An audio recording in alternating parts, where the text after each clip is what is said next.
Shalom, shalom, praises to Yahweh, Ba'ashem, Yahushua, Ba'ashem, Rakak, Kodash.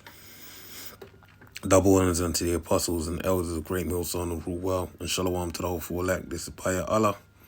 The title of this video is Flee Ye to the Mountains. And in this video I want to go through, it's basically inspired by the commentary I did on the Book of Judges yesterday. And I wanted to just build upon some of the points that I see in that I went through prior to actually doing the video, when I was doing my little research and reading over it and going into various pockets of information. One thing with the word, I heard many a brother say it.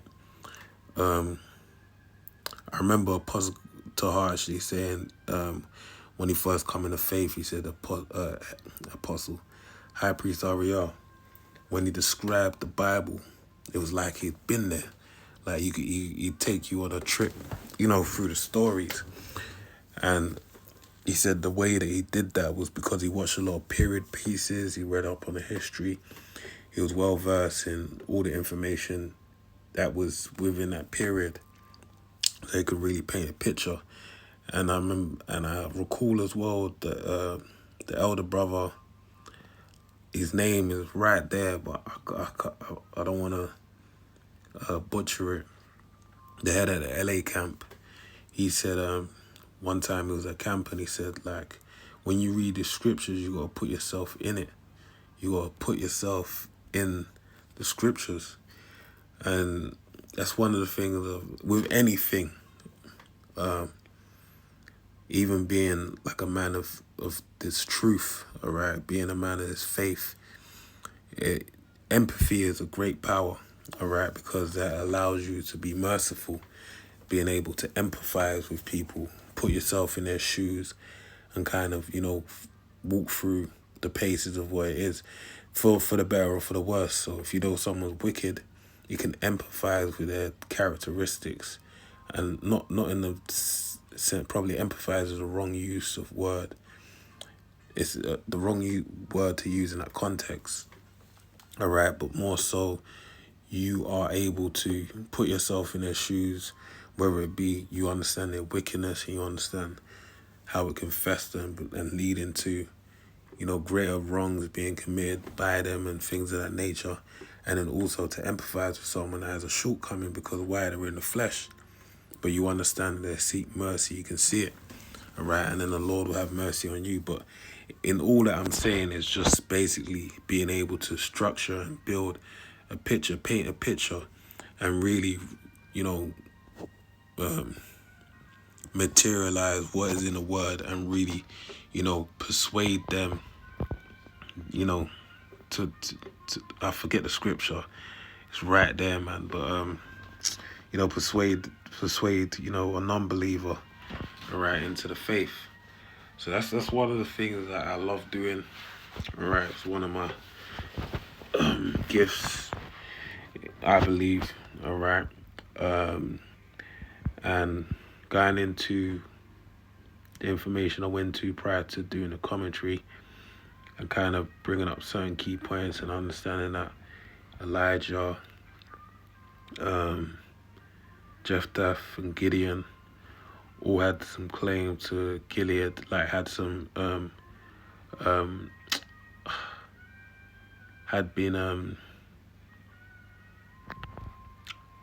had been residents of Gilead, and even in its inception, how it was formed, it's quite a powerful thing, all right. And prior to me getting into the scriptures, I want to build upon this by reading some articles for you. So the first one, I read is some information dealing with Gilead. So this is from compellingtruth.org. It says, what is the biblical significance of the land of Gilead?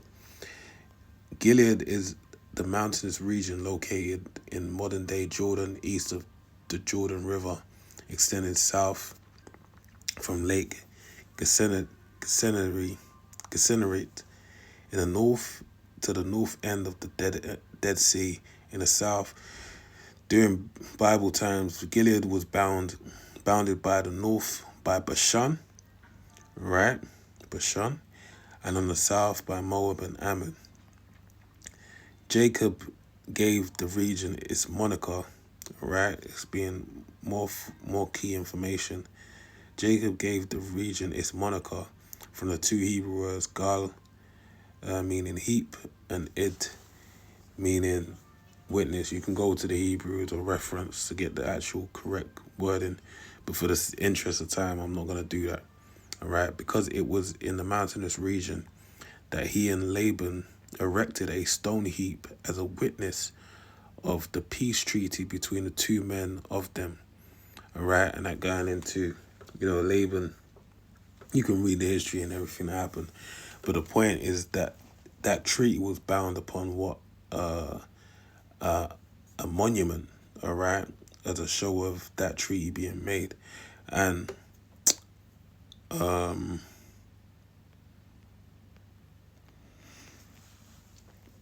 that's all I want to pinpoint to build upon, all right? So now let's delve into this. This is from Newsweek.com. It reads, living in the mountains could mean you are more likely to have these personality traits. All right, this is quite interesting. All right. So the mountainousness of where Americans live could be good predictor of their personality according to a study. Now, obviously, not just Americans, but anyone who lives in a mountainous terrain. A team of researchers found that people living in parts of the United States characterized by higher altitude and elevation compared to the surrounding areas tend to have a particular mix of personality traits and may have roots in the history of the settlement across the country.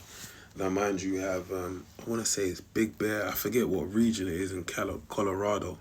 We have a lot of boxers go. I know the present champion right now, dark-skinned Drew that, what's his name? Terrence Crawford.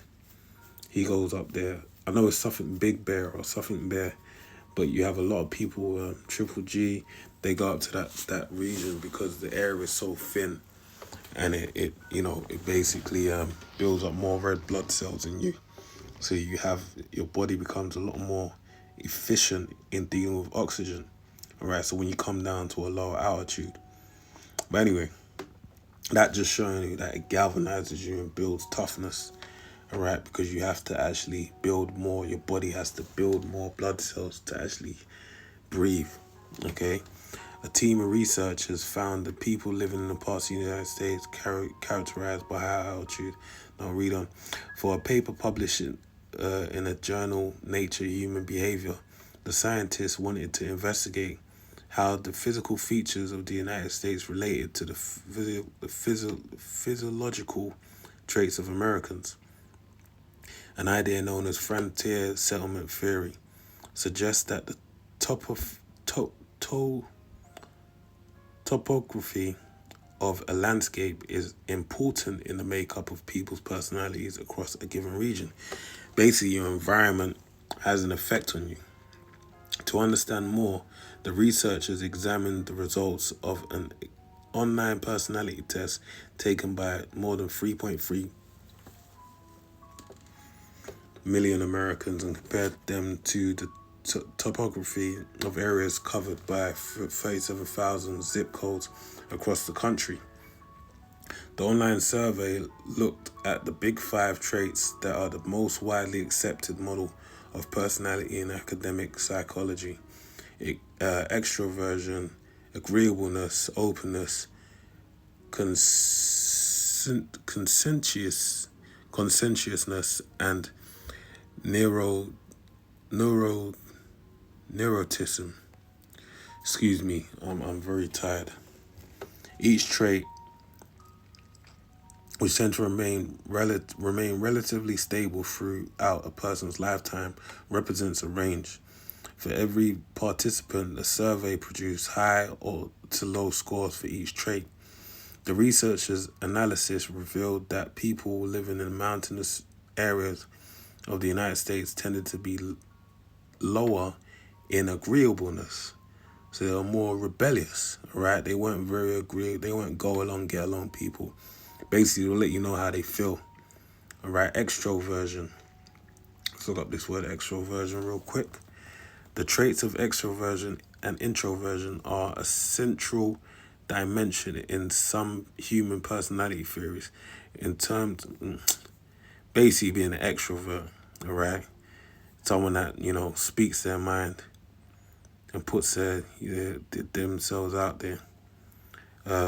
So it says extroversion tends to be manifested in outgoing, talkative, energetic behavior, whereas introversion is manifested more reflective and reserved behavior. All right. Neuroticism.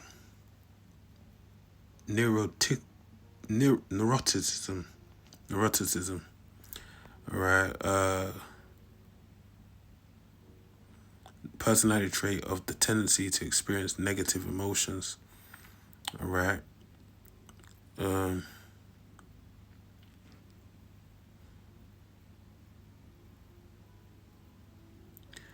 Basically, anxiety, worry, fear, anger, frustration, envy. So very emotional, basically.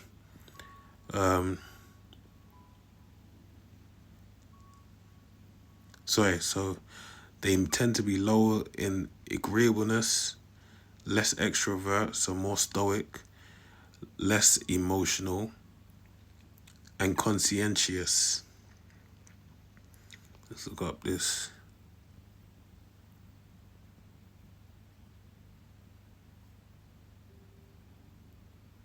So they're not very,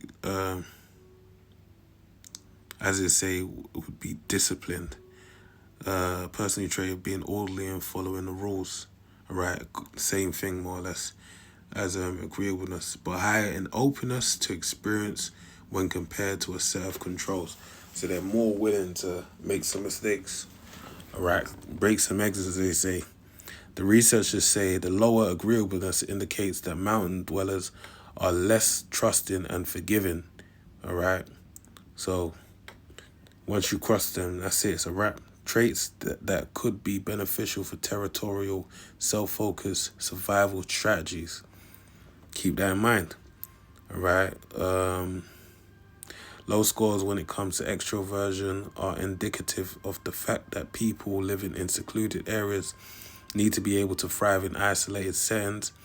The scientists say low conscientious, on the other hand, may represent a spirit of rebelliousness and an indifference to rules, according to the team. Lower scores for neuroticism suggest that people living in the mountains areas are emotionally stable and assertive, which may also likely be beneficial for their secluded lifestyles. Lastly, the team found that mountain dwellers tended to be particularly high in openness to experience. According to the researchers, this particular set of personality traits could be linked to history of human migration in the country. Now,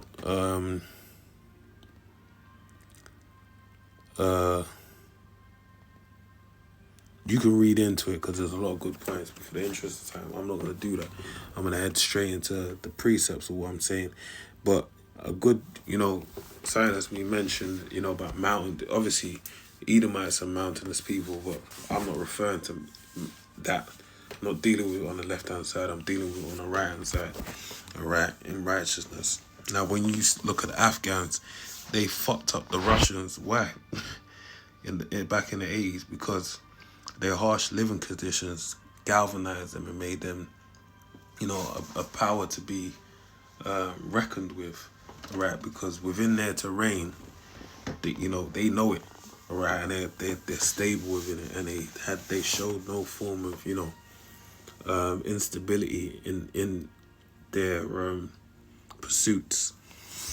So this I want to draw from and deal with it in faith, all right, because this is where we're at. So this is Mark 13 and 14. But when ye shall see the abomination of desolation spoken of Daniel the prophet, standing where it ought not. All right, so the abomination of desolation happened twice. All right, one going back to the time of with Alexander. with sorry, not Alexander, with Antiochus Epiphanes, all right, when he did it, but also during this time, all right, which led up into the time of 70 AD. Okay. So it says, spoken by Daniel the prophet, standing where it ought not. Let him that readeth understand, then let him that be in Judea flee to the mountains. So more so this modern time leading into 70 AD, that's when you see that sign, the Lord is basically saying, yo, it's time for you to cut and flee to the mountains. And that's why you had the children of Israel flee, 4 ways to the wind because of this. All right, and this is when it was the last time it was in the Holy Land. Right, since then we've been strangers in various different lands. Okay, but the point, it says, then let them that be in Judea flee to the mountains. All right, bear that in mind. And let him that is on the housetop not to go down into the house, neither enter therein to take anything out of his house. Yeah, so you ain't meant to look back and be, let me grab it. It's just dip out, get going. And let him that is in the field not turn back again for to take up his garment. Just run. But woe to them that are with child, and to them that give suck in those days. All right, and this is going back into that time of 70 AD.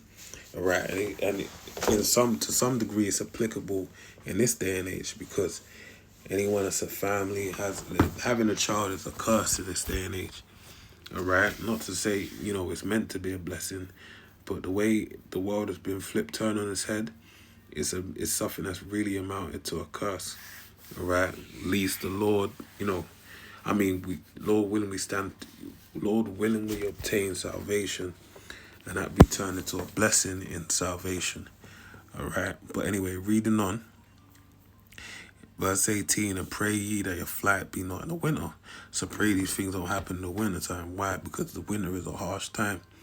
Right? Certain times, peaks in the night, that, that morning dew is frosting over. All right? And if you're out there in the wilderness, it's peak. Verse 19, for in those days shall be affliction, such as was not from the beginning of the creation, which the Most High created unto this time, neither shall be. And that's what we're going to see in this time. All right? Verse 20, and except the Lord had shortened those days, which the days have been shortened, that's why days are just flying by. The years are just flying by. I was really thinking about it. I was like, damn, I remember when it's 2007, man. I remember when it was the year 2000. 2001, today's September 11th. I remember that, man. I remember walking home. I was 13 years old, walking home from school, secondary school. Just started, year 8. And some kids in my area telling me, yeah, they blew up some buildings in New York. I was like, what? And I don't even know these kids till now. But that's how crazy of an event it was. So I was like, cool. And that was 9/11. All right, but guess what? That was so many years ago, man. 22 years ago now. All right? But it was like yesterday. I remember those years. I remember the house. I remember the smell. I remember the music. I remember everything. But it feels like yesterday, but it was a while ago. But that's because the time's been shortened. No flesh shall be saved, but for the elect's sake, whom he hath chosen, he hath shortened the days. All right, so that's why the days are moving so fast for our sake, so that we can head straight into the kingdom. But the point I want to harp upon is, it says, then let them that be in Judea flee to the mountains. So even right now, technically, we've arisen and departed from this kingdom. All right, we've taken our minds out of this place. But there's going to come a moment in taking your mind out of this place, it will, what your mind does, your body follows. So when these events come into play, because our mind is removed from this place, we'll act accordingly. All right, we'll remove our bodies from these places because we know the things are to come, through the spirit and power of Yahweh, Ba'ashem, Yoshai, Ba'ashem, Rakar, Kudash. All right, and I want to show an example of that. All right, as I said, where your mind is, your body shall follow. Okay. So this is the book of First Maccabees, the second chapter, and I'm going to read from verse 23. So it says, "Now when he had left speaking these words, there came one of the Jews in the sight of all to sacrifice on the altar which was on at Modin, according to the king's commandment." Alright. So it's dealing with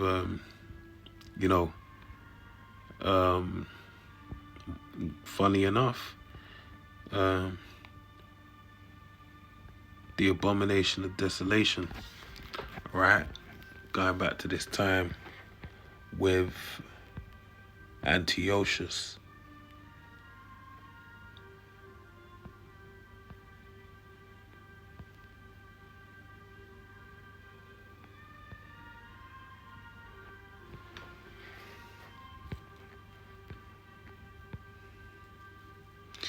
Alright, verse 24. "Which thing when Matthias saw, he was inflamed with zeal, and his reins trembled, neither could he forbear to show his anger according to judgment." Alright, because why? Just like Jeremiah said, he said, the Lord, you've tricked me. Basically said, I'm gonna hide your words. But then he said, the zeal of the Heavenly Father was like fire. I forget verbatim, but basically he was on fire. All right, he couldn't anywhere he went. It was basically he was charged up in the spirit. God. And his reins trembled, neither could he forbear to show his anger according to judgment. Wherefore he ran and slew him upon the altar. Also the king's commissioner, who compelled men to sacrifice, he killed at the time, and the altar he pulled down. Thus dealt he zealously for the law of the Most High, like Phinehas did unto Zambri, the son of Salom. Alright, which ultimately that action, what did it do? It established Phinehas as the next in line to be the high priest, alright, in that stead. Alright? Showing you how great of a work it was. Verse 27. "And Matthias cried throughout the city with a loud voice, saying, Whosoever is zealous of the law and maintaineth the covenant, let him follow me." Alright? And this is where your mind is at. And that's what Matthias is appealing to through the spirit and the zeal of Yahweh Bar Shem Yahushai. Alright? By saying, look, if your mind is towards covenant, come and follow him. Verse 28. "So he and his sons fled into the mountains and left all that ever they had in the city." Alright? They fled to the mountains. Why? Because they saw that everything that was in the city wasn't in tune with what they were in alignment with. And they sought somewhere better to keep to the truth, the things that are of the spirit, particularly the covenant. Verse 29. "Then many they that sought after justice and judgment went down into the wilderness to dwell there, both they and their children and their wives and their cattle, because afflictions increased sore upon them." Alright, this is a similar thing gonna happen now, but more so on a spiritual level. Okay, and even on the physical level, because why? We're heading into the time of Jacob's trouble, the beginning of sorrows, but I said the beginning of sorrows. The time of Jacob's trouble, the hour of temptation, whereby that RFID chip, alright, the MOTB, the mark, is what's going to be a determining factor as far as whether you flee to the mountains or you want to stay in the city and have your cake and eat it, alright, which you really can't. Okay, and what I mean by having your cake and eating it too is having the MOTB within you and thinking that the world will go on as normal, when in reality you don't even know it's just it's circling the drain, because you can't see everything, all the nuance in the background. So anyway, it says, I'll read the last part again. "Both they and their children and their wives and the cattle, because affliction increased sore upon them." Now, like I said, there's a physical part, but there's also a spiritual part to this, because when you read in the book of Proverbs, it says, Not right, the part. It says, the name of the Lord is a strong tower. The righteous runneth in and are safe. Now, is the name of the Lord a literal tower that you run into? No. It's a spiritual tower you run into. And that's the same thing with the mount. Run into the mountain. Flee into the mountains. Because only it's the mountain, the Mount Zion. Alright? So let me close with this.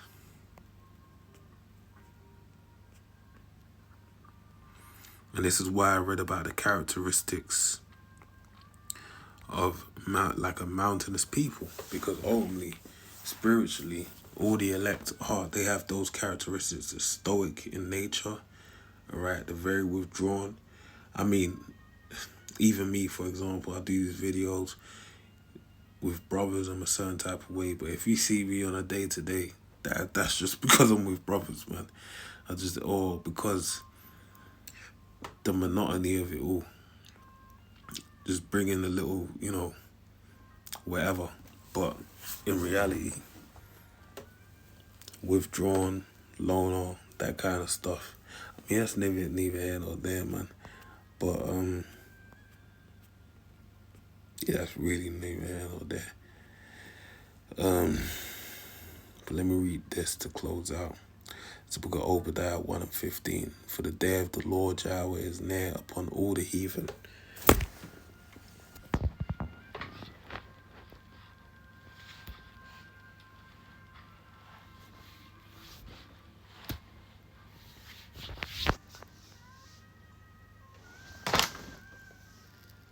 Fucking hell, bro.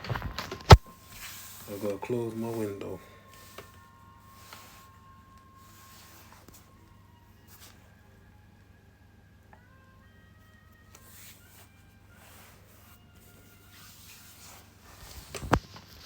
Alright, so let me read this.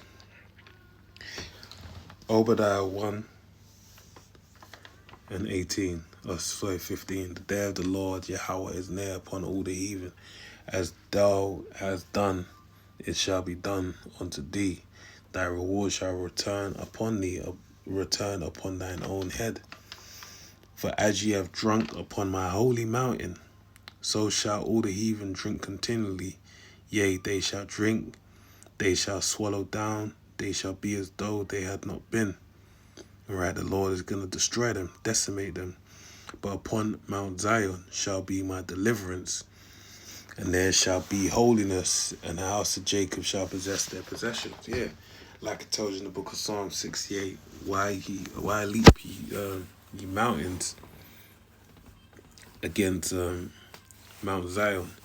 It also says, the Lord refers to his mountain as like unto Bashan, but even better than Bashan. As I spoke about before, Bashan was one of the great mountains.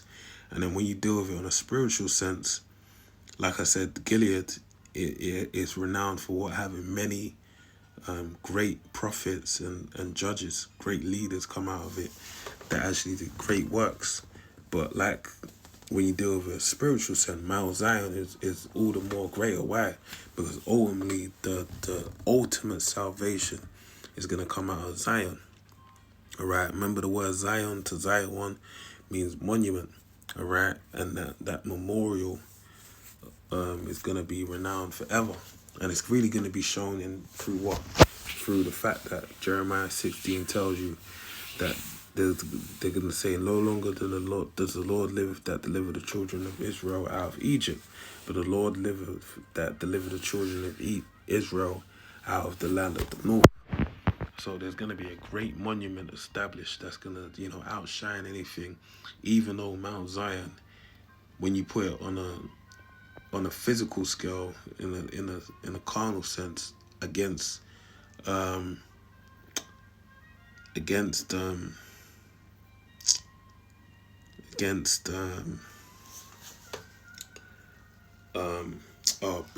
and the Gilead and things of that nature, it's not the same kind of thing, but it just shows you the power and mercy of the Heavenly Father. And the house of Jacob shall be a fire, and the house of Joseph a flame, and the house of Esau for stubble. And they shall kindle in them and devour them, and there shall not be any remaining of the house of Esau. Esau is known today as the so-called white man. All right, for the Lord Yahweh have spoken it, and they of the south shall possess Mount Esau. All right, that really just shows you again why leap ye hills against Mount Zion. All right, because the Heavenly Father only, the mountain that's going to be established is that of Zion. And they have the plain of the Philistines, and they shall possess the plains of Ephraim and the fields of Samaria, and Benjamin shall possess Gilead.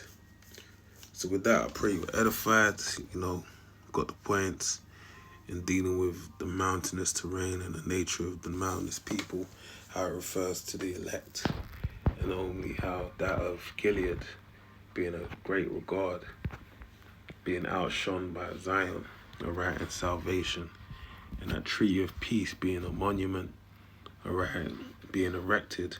A new monument is going to be erected, that of the salvation of the children of Israel, Mount Zion. So with that, I pray you edify the next one. Say shalom, shalom.